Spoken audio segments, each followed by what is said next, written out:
Bonjour tout le monde, bonjour les enfants. Aujourd'hui, j'ai décidé de vous faire une présentation sur la notion de patrimoine. Comme vous le savez, depuis lundi matin, le pays ou bien encore le monde a vu partir en fumée la chapelle royale de Milo, fondée par le roi Henri Christophe entre 1810 et 1813. Elle était classée parmi l'un des patrimoines mondiaux de l'UNESCO depuis 1982. Donc, c'est une perte considérable et inestimable que nous venons de faire là. Nous avons perdu non seulement une partie de notre identité, mais également de notre passé, de notre histoire. Donc c'est pour cette raison, aujourd'hui, j'ai préparé cette séance avec beaucoup d'amour pour vous afin de vous sensibiliser à cette notion-là de patrimoine. Nous allons dans cette séance, en premier lieu, définir un patrimoine selon l'UNESCO, énumérer 4 autres définitions du patrimoine. Ensuite, nous parlerons des facteurs clés qui déterminent si quelque chose appartient au patrimoine. Puis, nous citerons les différents types de patrimoine et nous évoquerons les risques de disparition de patrimoine. Nous conclurons notre séance avec la définition du patrimoine mondial de l'UNESCO et avec la lecture d'un extrait de Philippe Vard dans son œuvre La conservation du patrimoine culturel, une course contre le temps. Donc la première définition, c'est celle de l'UNESCO que nous allons lire pour vous là. Mais juste avant, on va définir l'UNESCO. L'UNESCO, c'est quoi? L'UNESCO, c'est l'Organisation des Nations Unies pour l'éducation, la science et la culture. Donc, cette organisation-là, elle définit le patrimoine comme l'héritage du passé dont nous profitons aujourd'hui et que nous transmettons aux générations à venir. Donc, c'est un héritage qui nous vient de nos ancêtres et que nous profitons pleinement, librement et que nous avons pour devoir de transmettre aux générations à venir. Nous allons également aborder 4 autres définitions du patrimoine. Le patrimoine, c'est un témoignage du passé. Donc, le patrimoine invite à un voyage dans le passé. Une aventure extraordinaire nous est contée, celle des sociétés humaines passées. Ce témoignage s'incarne souvent dans un objet, un monument, un vêtement, une chanson, une danse. Donc, tout ce qu'on peut raconter qui nous vient du passé, c'est un patrimoine. Il aide à rendre vivant le passé. Deuxièmement, c'est une chaîne de transmission. Le patrimoine, c'est ce que nos ancêtres ont conservé et légué à leurs descendants. Parfois pour que nous nous souvenions d'eux et de ce qu'a été leur vie, parfois selon le hasard des circonstances. C'est un héritage qui se transmet d'une génération à l'autre et nous faisons tous partie de cette chaîne de transmission. Donc nous avons pour devoir de transmettre de génération en génération les patrimoines, car c'est une chaîne de transmission que nos ancêtres nous ont laissée. Troisième définition, le patrimoine, c'est notre ADN collectif. Et oui, le patrimoine nous représente comme individu, comme groupe social, comme société, comme communauté, comme haïtiens. Il fait que nous nous sentons différents et uniques. Chaque pays a son patrimoine. Ok, donc c'est ce qui fait la singularité. C'est notre identité, notre ADN collectif.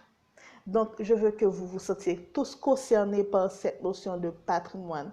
Quand on dit patrimoine, donc vous voyez, c'est notre ADN collectif, c'est ce qui nous unit tous. Quatrièmement, c'est une richesse. Le patrimoine, c'est une richesse pour nos sociétés puisqu'il contribue à notre qualité de vie et l'enrichit. Oui, le patrimoine peut enrichir les sociétés. Comment? Par le tourisme, bien évidemment. Donc, les 4 définitions, j'espère que ça va pour vous. Le patrimoine, c'est un témoignage du passé, ça rend vivant le passé.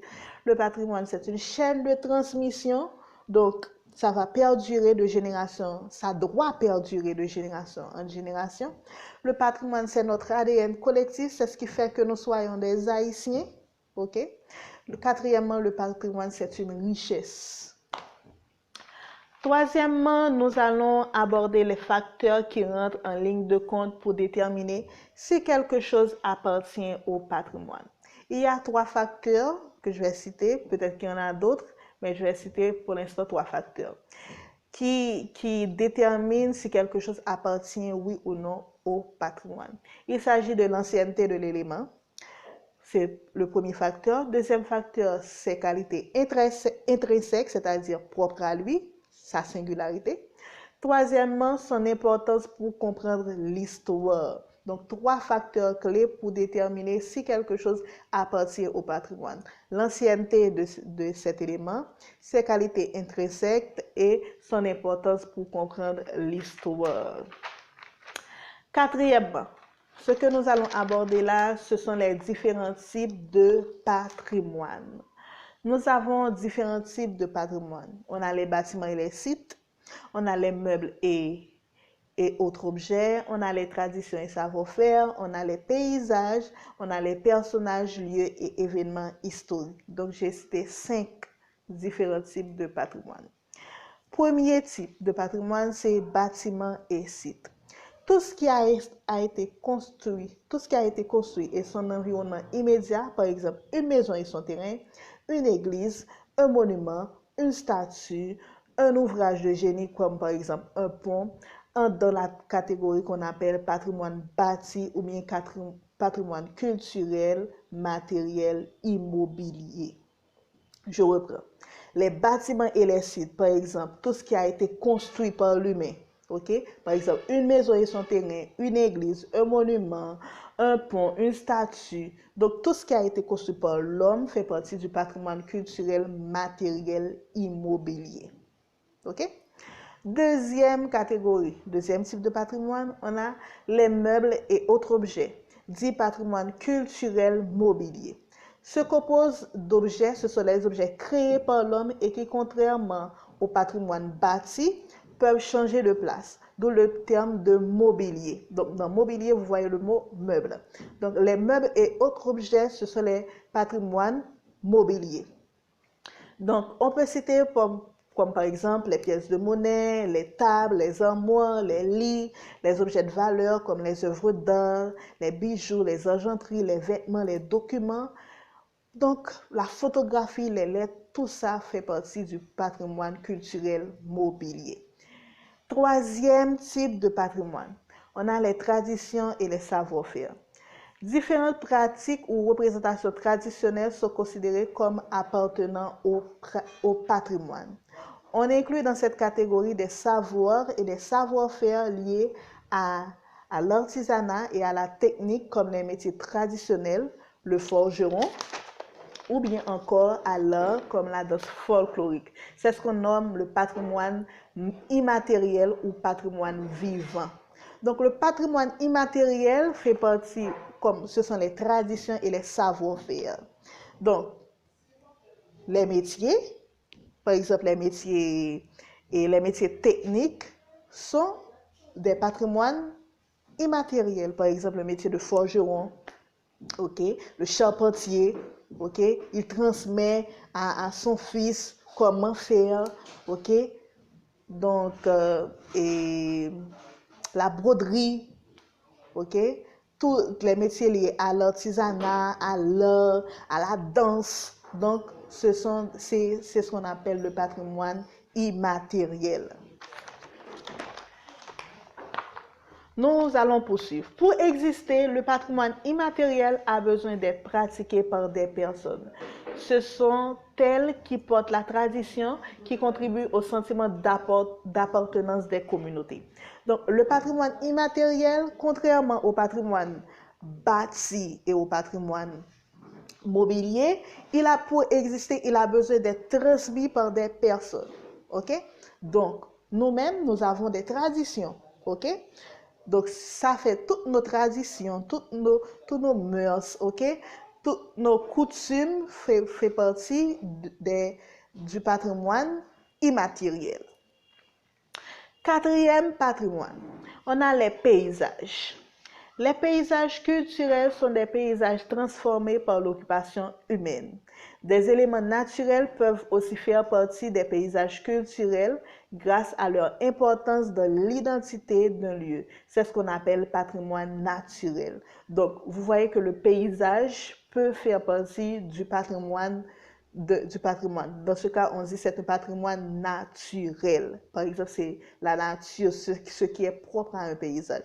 Par exemple, si on prend Je vais aller plus loin, ok? Et le mont Everest, c'est un patrimoine naturel. Et plus proche de nous, qu'est-ce que nous avons? Nous avons nous avons le mont Nacelle, ok, comme patrimoine naturel à préserver, à sauvegarder. Cinquième type de patrimoine, nous avons les personnages, les lieux et événements historiques. Oui, les personnages sont des patrimoines. Les lieux également peuvent être des patrimoines et les événements historiques. Les événements ou les lieux qui ont marqué notre histoire de manière significative, ainsi que certains personnages du passé qui ont apporté une contribution remarquable à la société, font partie du patrimoine historique. Je reprends. Les événements et les lieux qui ont marqué notre histoire, ça fait partie du patrimoine historique. Les personnages qui ont contribué à notre histoire, ça fait partie du patrimoine historique. Par exemple, les lieux. Nous avons beaucoup de lieux comme patrimoine historique. Si je prends les forts Jacques et Alexandre, ça c'est le patrimoine, c'est un lieu comme patrimoine historique. Si je prends un personnage de notre histoire, hein, comme Jean-Jacques Dessalines, c'est un patrimoine historique. Ok, pour être plus proche de nous, si je prends l'immortel Dany Laferrière, c'est un patrimoine historique parce qu'il a contribué dans notre histoire. C'est grâce à lui que le mot vertière a pu rentrer dans le dictionnaire. Donc, je viens de citer pour vous les 5 types de patrimoine. J'espère que c'est clair. Il s'agit, on va reprendre un petit peu, il s'agit des bâtiments et des sites qu'on appelle le patrimoine bâti ou bien immobilier. Les meubles et autres objets qu'on appelle le patrimoine mobilier. Les traditions et savoir-faire, ce sont le patrimoine, ça fait partie du patrimoine immatériel. Ce genre de patrimoine-là peut exister grâce aux personnes qui doivent faire et qui doivent transmettre de génération en génération. Ensuite, nous avons les paysages qui font partie du patrimoine naturel, les personnes, les lieux et événements historiques, tout ça fait partie du patrimoine historique. Peut-être qu'il y en a d'autres, je n'ai pas cité les autres, mais j'ai pris cette catégorie. Nous allons poursuivre. Maintenant, nous allons parler des risques de disparition.